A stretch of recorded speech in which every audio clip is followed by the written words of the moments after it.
What do you do when you've just tanked your hit franchise by turning an R-rated movie world made for adults into a wacky kids flick? Who, by the way, were already into it as it was. I think it's going rather well, don't you, sir? Well, obviously, you're going to take the same franchise and turn it into a TV show also intended for family audiences. Then you're going to air it at night when kids are not watching. There's a new guy in town. His name's RoboCop. If you've ever wondered what RoboCop would look like as a TV show that kept the aesthetics and even some of the satire, but replaced the interior with more of a Power Rangers vibe, well, we've got over 16 hours of it to talk about, and every one of them is available on Tubi right now. So here's the story of how they got there. This is what happened to the RoboCop TV series. This is your final warning. Disperse. After the aforementioned unfortunate situation that was RoboCop 3, amongst other poor investments, Orion Pictures were in dire financial straits. This required them to go after a quick influx of cash that included selling the TV rights to RoboCop. The rights were sold to Canadian company Skyvision Entertainment in May of 1993. Their plans involved taking popular movie IP and expanding it into TV movies and shows. They would later do the same with Universal Soldier, creating a pair of hauntingly atrocious television films starring Gary Busey and Burt Reynolds. Ugh. Skyvision handed Orion Pictures $500,000 for the rights and went on to create 22 40-minute episodes and a pilot over an hour and a half long. The pilot, titled The Future of Law Enforcement, had a budget of $5 million, while each following episode carried a price tag of an average of around $1.2 million each. Each of these episodes would take an average of 8 days to film in Toronto and Ontario, where they recreated the streets of old Detroit and the OCP headquarters. The result is a very awkward yet intriguing situation to take in. For insight into the studio's headspace, look no further than executive producer Stephen Downing. Downing had previously produced the very successful MacGyver television show and saw RoboCop as the same kind of character, which I mean, he's not at all, but it worked for the studio, who wanted a product that they could air on television, but not just any television, family television, not late-night HBO or even Skinamax. They were going to have to tone it down one way or another. So, where MacGyver would use his wit to escape a tough situation, RoboCop would have to use his to do the same, without killing anyone ever. Rather than shooting gigantic holes in bad guys with the hilariously large and awesome gun that lives in his leg, he now used the gun for things other than mere bullets. It now had various settings that would fire things like tracing equipment, explodable hockey pucks, and inflatables to either trap bad guys in their environments or stop them from escaping through a doorway. He'd still fire bullets from time to time, but only at other weapons or inanimate objects. It's mostly just as silly as it sounds, but the show's budget did provide for some pretty sweet action moments regardless. Multiple sequences throughout feature impressive car chases, explosions, and special effects. Sure, the computer effects are hilariously outdated today, but the old-school action technique rings true. The dialogue was often silly or corny, especially when it came to the Batman Forever-like villains. But still, when it came to the looks, sounds, and feel of the RoboCop world Verhoeven and company had created, the production understood the assignment in more ways than perhaps given credit for. One thing that is very nice about the show is that they managed to keep a surprising amount of Verhoeven's aesthetics, such as his vision dashboard and the analog lines through it, or the way the mechanics of it worked. It also featured some futuristic upgrades, such as a built-in lie detector that lets him know if someone is on the up and up based on the stress levels in their voice. Each episode would start out with the newscasters promising us that, "You give us 3 minutes, we give you the world," followed by some, at times, pretty funny satirical content that would often tie into that night's episode. It's far tamer than the R-rated versions it's born of, but it's still somewhat endearing. It's as if you were to play a kid's version of Grand Theft Auto Vice City, scrubbed of any unpleasantries. That's not exactly what you want, but it provides some interesting nostalgia. That's not to say that the show was only geared towards children. There are some adult themes at play here under the surface. Storylines about cultist church groups, corporate greed, and more. In the pilot episode, a couple of corporate douchebags meet up to sexercise, an act in which they simply work out feverishly in sexual attire, and the camera places itself subjectively to make it look like they're doing it. There's almost no violence or sex in the show, but the RoboCop TV series is far more The Sandlot than it is the Buttercream Gang.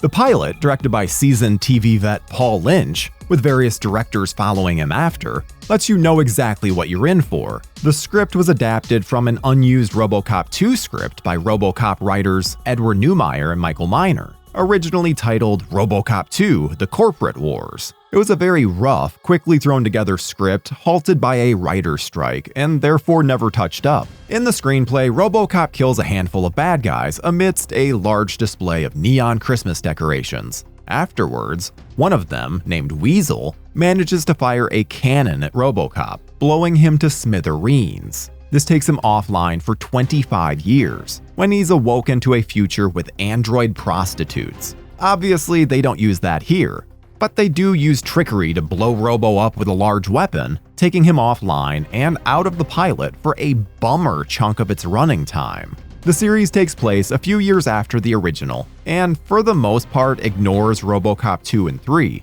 The show only had the rights to Alex Murphy, so they basically just renamed everyone else. Robo still has his female partner, this time played by Yvette Nipar as Officer Lisa Madigan, as well as his police sergeant, now called Stanley Parks, and played by Blue Mancuma. It's the kind of legal sidestepping that the Friday the 13th franchise probably could have used during their rights issues. The same maneuvering takes place with everyone from the now less evil and more naive CEO of Omnicorp to Murphy's wife and son. The music and iconic theme song are even mostly the same, with slight variations here and there.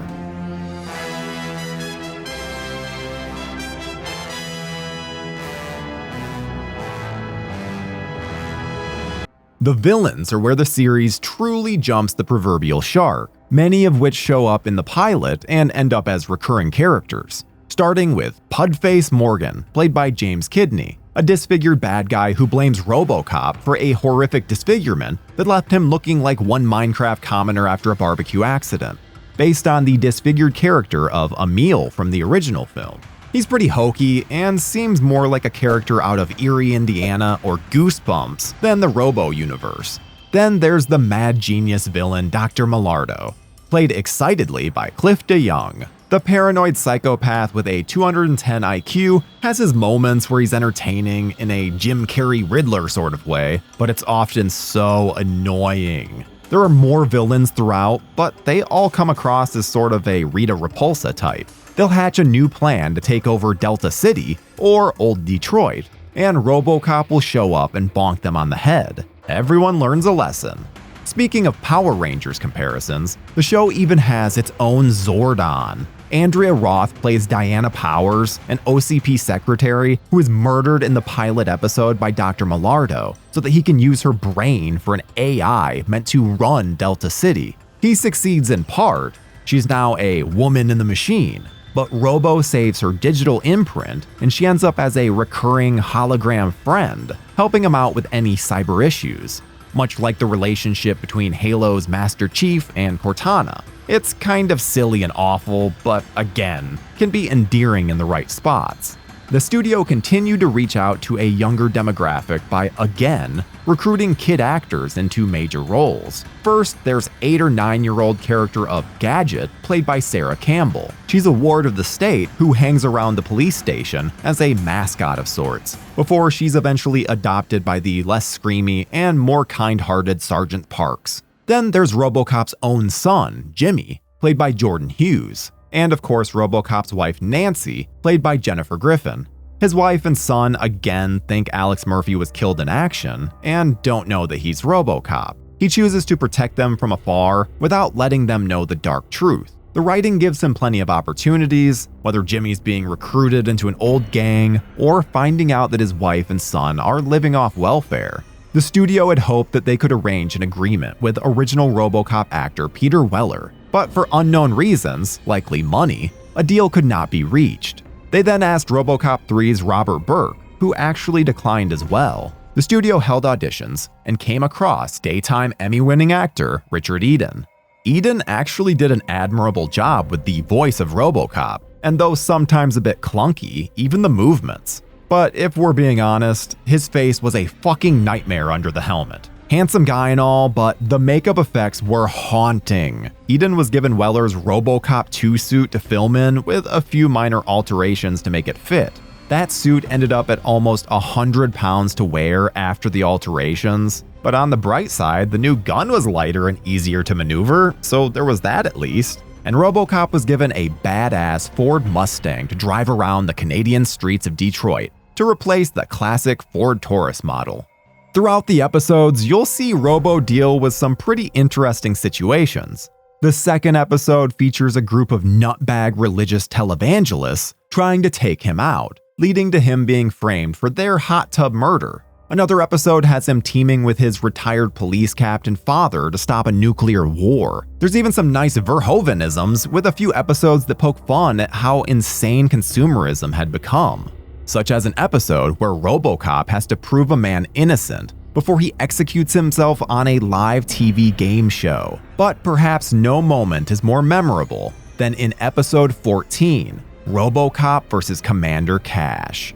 Rowdy Piper, of all people, plays a psychopath who believes he is the superhero Commander Cash. He takes on the persona and the ridiculous suit, as well as his sayings about cartoon law, using them to incite children to riot and steal toys from toy stores. He ends up teaming with RoboCop in a most entertaining episode that also speaks to the way consumerism was used as a weapon against kids in the material 90s. If that doesn't scream RoboCop, I don't know what the fuck does. The series had its own unique intro that felt something like one of the 90s Star Trek episodes, leading into a Law & Order-like title introduction when the lesson was learned and the bad guy was taken into custody. The ending of later episodes featured a power ballad by Joe Walsh and Lita Ford titled A Future to This Life. This, along with snippets from the awful music video that featured RoboCop staring at them confused.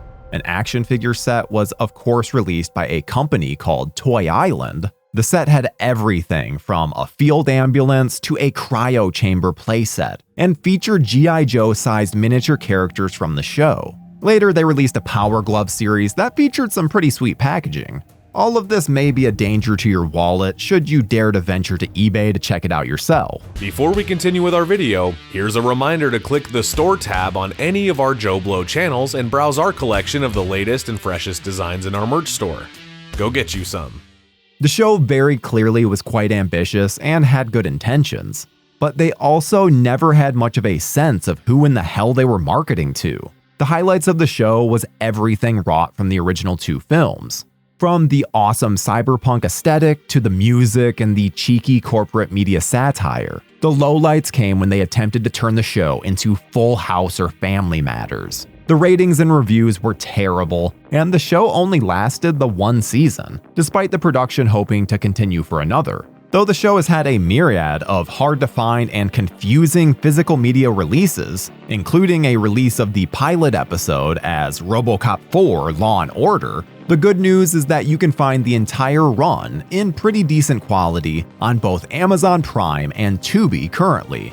And sure, it's not up to snuff for what the franchise could have been, but when it comes to a wholesome, sometimes badass nostalgia, you could do worse if sick in bed on a long flight or cleaning the house. It's something worth checking out for Super RoboCop fans. And that, my friends, is what happened to the RoboCop TV series. Until we meet again.